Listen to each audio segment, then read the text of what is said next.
President Trump returned to the U.S. Friday night after touting his America First agenda at the World Economic Forum in Davos, Switzerland.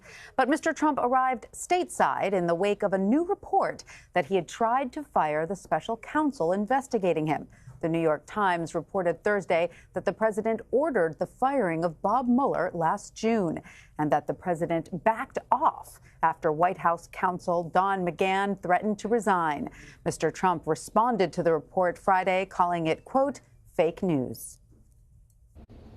Joining me now is CBS News chief White House correspondent Major Garrett and CBS News justice reporter Paula Reid.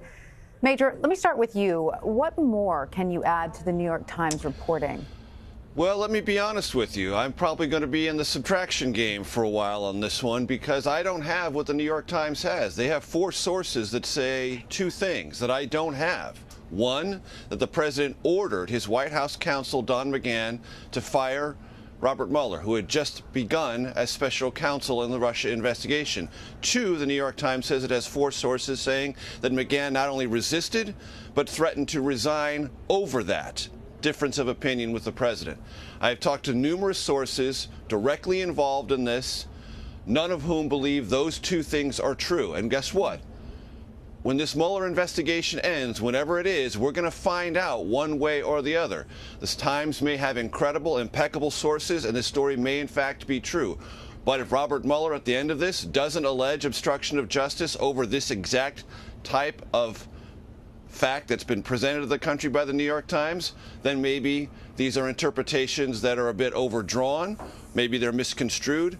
I don't know. There are many components of this story that have both a legal dimension and a political dimension, and within this very fractious Trump White House, cross-current political implications, meaning people have different motives about different parts of this investigation or the story about this investigation at different times. What I do know is this. Right after Mueller was appointed, the president was angry that he was appointed because his attorney general had recused himself and he had fired the FBI director, James Comey, and now he had a live wire investigation into the Russia matter conducted by Robert Mueller. He also thought there were 3 possible areas of conflict of interest that might be relevant to Mueller's ability to carry out this job. The president was told 2 things. Conflicts of interest may be fascinating to you, but they're irrelevant. They're not ground sufficient to fire Mueller. You can talk to your friends about it, but if you do it, sir, it will be politically catastrophic. The president dropped the idea. And what do we know has happened since then? The White House has put more than 20 staffers voluntarily before Mueller and his team. No subpoenas involved. More than 20,000 pages of documents. 17 members of the Trump campaign have also voluntarily testified. And the president said this week he would be willing to sit down for an interview, and it could be under oath. All of that is a body of evidence that suggests that whatever the president thought or did back in June, he has since taken the persistent advice of his top lawyers here at the White House, which is this: leave Mueller alone. Paula, the president said Wednesday that he was looking forward to being interviewed by Robert Mueller. But does this report complicate that prospect? Well, it could if, for example, the president thinks that now he won't be treated fairly if Mueller hears about this report, although it's likely that Mueller, if this is true, had previously heard about it. But if the president decides he doesn't want to cooperate with investigators, he's not under any obligation to do so. He does not have to sit down and answer their questions.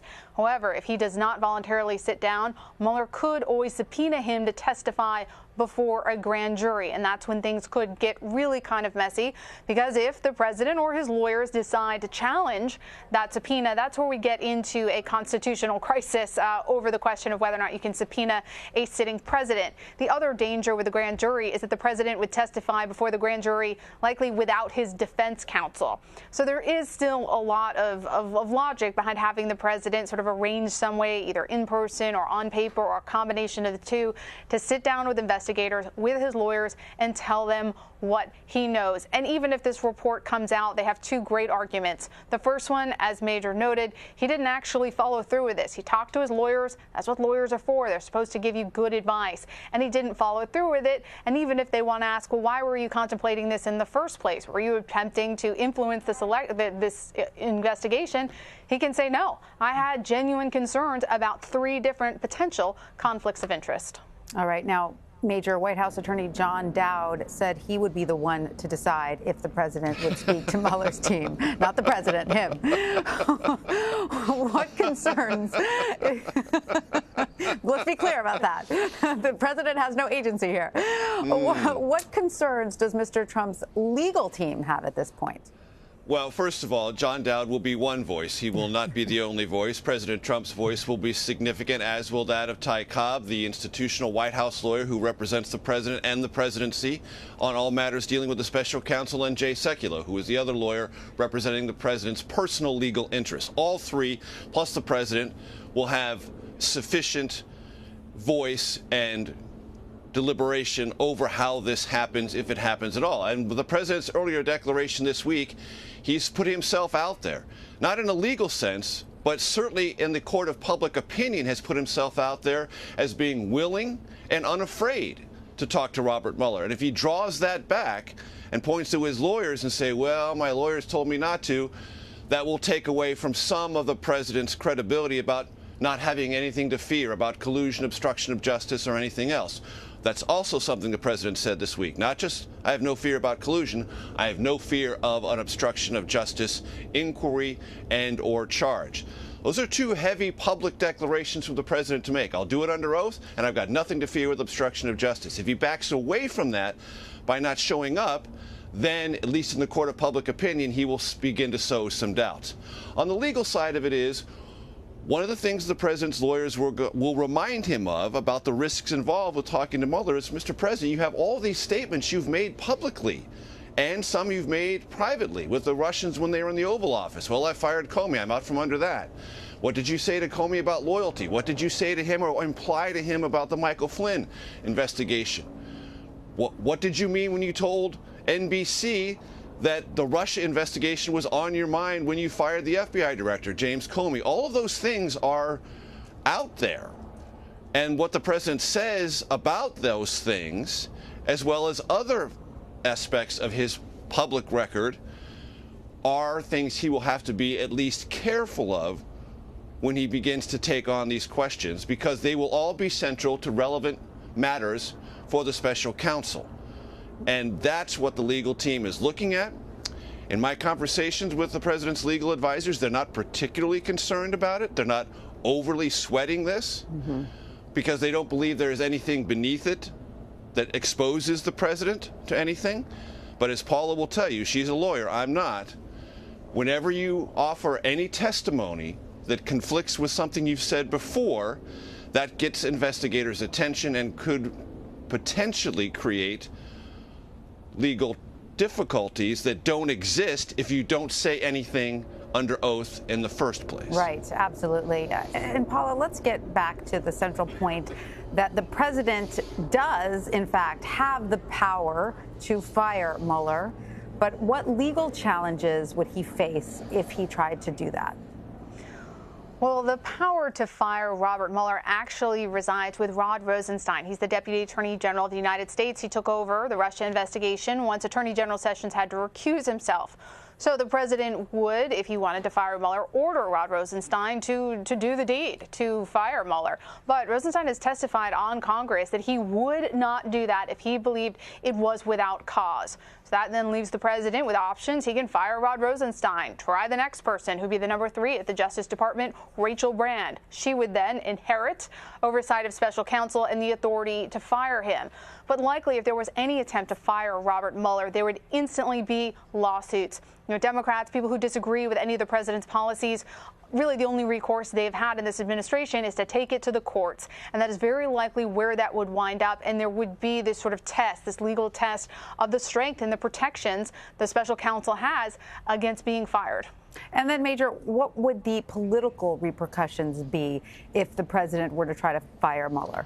Well, they would be enormous, and as the president's own legal team told him last summer, catastrophic. They would be so injurious to the president and his political standing, and they would send alarm bells all over Washington and quite possibly all across the country. And for those viewers not old enough to remember it, just Google Saturday Night Massacre, Richard Nixon, and you'll get a sense of what this kind of process means when a president of the United States asks someone who works for him directly to fire someone investigating him. And what would also happen legally, to pick up on Paula's point about the lawsuits, this has never been tested, to my knowledge, in federal courts. Can a president fire a special counsel? Now, there are those who I know the president has spoken with about this, who have told him, Mr. President, you can fire anybody, because the implied powers of the executive branch and anyone attendant to the executive branch, which the special counsel is as an offshoot of the Justice Department, can be fired by a sitting president of the United States. That may or may not be true. It's never been fully tested, to my knowledge, in federal courts. And if the president were to go down this road, not only would he have a massive political reaction that could shift the tide of Republicans against him, it would certainly inspire Democrats to immediately call and write up and seek votes on articles of impeachment. But it would also have this legal matter that I don't believe has ever been fully tested in the federal courts, and therefore it is unclear what the presidential authority is in regards to a special counsel. Sounds like a Pandora's box that would not be wise for any president to open. Paula, could the special counsel use this report as evidence toward an obstruction of justice charge?